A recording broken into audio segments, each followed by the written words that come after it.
Ito ang mainit na balita at trending ngayon sa mundo ng social media. Duterte nagulantang at Maka Duterte nakahanap ng katapat matapos kasuhan ni General Torre si dating Pangulong Duterte. Abay lalong nagwawala ang mga alipores nito na kaliwat ka ng paninira sa gobyerno ni Marcos. Kaya naman nakahanap ng katapat itong mga Duterte at kailangan na daw purgahin ang yabang at matinding pagbabanta ng dating Pangulo. Ginagawa niyang mainstream ang kabastusan at hindi binagawa niyang mainstream ang patayan.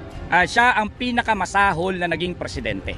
Dapat siyang purgahin sa ating kasaysayan. Si Duterte ang example ng dapat binibitay para magkaroon tayo ng leksyon sa ating kasaysayan, para mabasa ng mga henerasyon ng kabataan, iba't ibang henerasyon ng kabataan, para may matutunan sa kasaysayan na tulad sa ibang bansa. Si Duterte ang number one example na kapag hindi yan maparusahan, hindi yan maaresto, ang ating lipunang Pilipino, ang kanyang values bubulusok, magiging basurahan, at ang ating kaisipan ay magiging talagang nasa pinakamababa na. Hindi tayo ganyan. Ang gusto natin, nag-a-address kami sa mas mataas na kamulatan.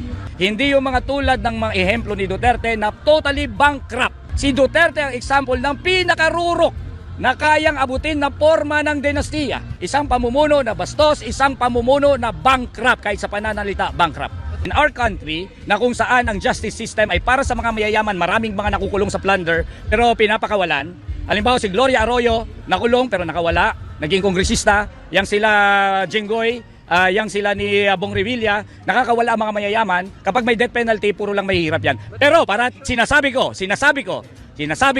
para ako sa revolutionary justice. At yan ay historical, na kapag dumating ang panahon na babaguhin natin ang ating lipunan, dapat si Duterte ang number one example na bigyan ng revolutionary justice. Depensa naman ng mga Maka Duterte na nagbibiro lang ang dating Pangulo at hindi makatarungan na kasuhan agad si Digong. Kaya naman matinding buwelta ng isang matapang na Maka Marcos. Ay, ganyan naman talaga mga minamahal itong mga DDS eh. Especially itong si Bato, di ba? Kapag ipagtatanggol niya itong si former President Duterte, sasabihin niya, hindi, joke lang yun ni Digong. Yan ang mahirap eh. Di ba? O, lagi na lang dinadaan sa biro, lagi na lang biro ang tingin ninyo sa mga sinasabi ni Digong. Gusto mong i-mind conditioning yung mga tao kasi gusto mong ipagtanggol itong anak mo na si Sara Duterte.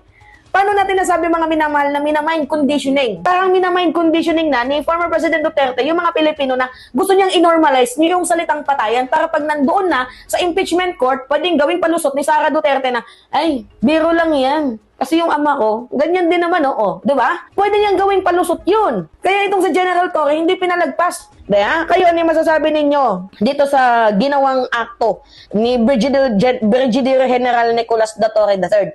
Para sa akin, tama yun. Lahat dinadaan naman talaga sa rule of law and due process. Siya lang naman kasi, si former President Duterte lang naman yung naging bukod tangi, diba? Na presidente ng bansang Pilipinas, pero hindi mapakali. Diba, pakialamero. Tapos ngayon to the point na nagbabanta na. Ano na lang kaya yung magiging, yung mararating ng bansang Pilipinas kay former President Duterte at kung maging presidente yung kanyang mga anak.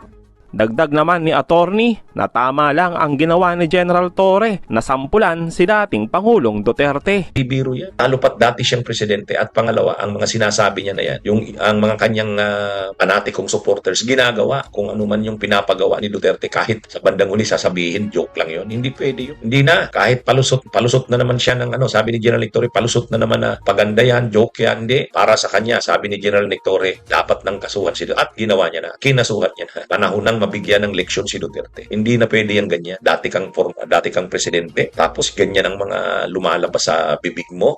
Tapos parang tinotolerate lang ng batas, ng publiko, hindi. Dapat na yan. Seryoso nang kumprontahin si Duterte sa ganyan. Kaya tama si General Torre. Matindi talaga itong General Torre. Hindi ka man lang gumawa ng effort, for example, na I did not say that. Ngayon mo lang sinasabi. But you know, people are bashing me. I am pro-China. When is the last time or the first time that I am pro-China? Again, Mr. Chair, I never said that you are a traitor. That is clearly posted on my Twitter Pero account. hindi ka po nagbigay ng paliwanag na sinabi mo sana doon sa social media din. Bakit nyo ina-ascribe sa akin na sinabi ko na traitor si Kong Marcoleta? I did not say that. It is only now that you are explaining na wala kang sinabi. Nangyari na. Kahit na ilang libong mag-explain ka dito, yung tao narinig na nila na ikaw ang nagsabi because meron ka pang litrato doon eh. Mr. Chair, No. nobody has ever asked me whether you are a traitor. This was only the first time that I was asked whether you are a traitor or not. You are not even aware na sa social media sumabog yun. Nandun yung litrato mo and the claim that I am a traitor. Ngayon ka lang nagpapaliwanag that I am not a traitor. Pero nangyari na yon. Mr. Chair, I don't think that I'm under in any obligation. Mr. Chair, Honorable Marcoleta, sir, I think I'm no under obligation to tell all the social media influencers, to bloggers, defend your name, tell them that you are not a traitor. Again, I did not mention that you are a traitor. Those words did not come from me. Why would I go to the extent of defending you and you are running for Senate? I might as well be interpreted as supporting somebody for public office. Mr. Chair, clarifying something that is wrong is Have not the phone, political. please. Thank you, sir. Unang-una, alam mo ba ito na ganun ang nangyari? Would you know? No, sir, because when it became a social media popular post, I was not here in the country. I was actually in the official business outside.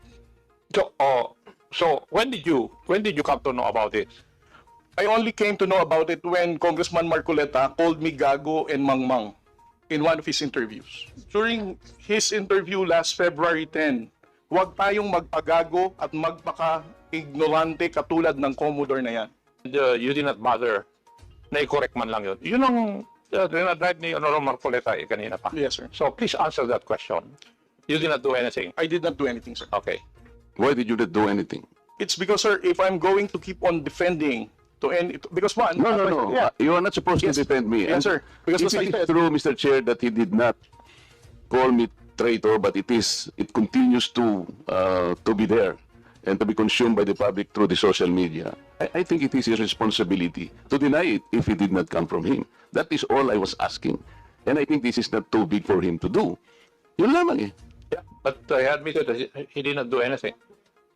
Yun na nga. That's why I'm asking why is it not important to you to correct something that did not originate from you? It's because, Mr. Chair, the only time I learned about that was when I heard about your interview calling me gago and mangmang. Why would I even defend you if you're calling me gago? As a commissioned officer of the Philippine Coast Guard, being a spokesperson, calling me mangmang, not knowing what I'm saying. But actually, if you will read that context, How would I even the defend act of you? doing it Sandali, is the one that is papasamahin gago. mo muna Di ba? Yung ganon, not necessarily the person eh. Yung sabi ko nga sa'yo, kung kinorek mo man lamang yun, because it continue to be there in the social media, Mr. Chair, yun ang nakakasama sapagkat people, hindi ko naman sinabi talaga yun. Mamamatay siya because it came from you.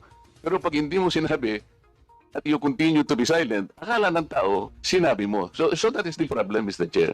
Mr. Chair, again, sir, kung bakit ko po hindi binawi, ay dahil nalaman ko lamang po itong balita na ito na nag-spread siya nung nagpa-interview po kayo na ginagago niyo po ako. As a human being, how would I defend somebody na ginagago po ako sa public interview?